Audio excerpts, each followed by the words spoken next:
ఈరోజు మనం పుష్పము యొక్క భాగాలు వాటిలో ఏమేమి ఉంటాయో చూద్దాము. ఇది ఏంటిదంటే ప్రొమోగనేట్ అంటే దానిమ్మ చెట్టు యొక్క పుష్పం. దీంట్లో చూడండి రక్షక పత్రాలు మనం చూసినట్టు మందారాకులో 5 ఉన్నాయి. 1 2 3 4 5. దీనికి కూడా రక్షక పత్రాలు 5. నెక్స్ట్ ఇవి ఆకర్షణ పత్రాలు కూడా 5 ఉంటాయి.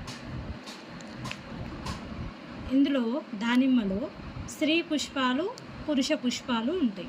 ఇవి పురుష పుష్పాలు ఇవేంటి దండం మీద కేసరాలు అంటే పరాగ రేణువులు అనేది ఉండడం జరిగింది.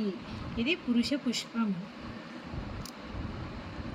దీనిలో చూడండి అండం, అడుగు భాగంలో చూడండి అండం లోపల ఎంత చక్కగా ఉందో చూడండి.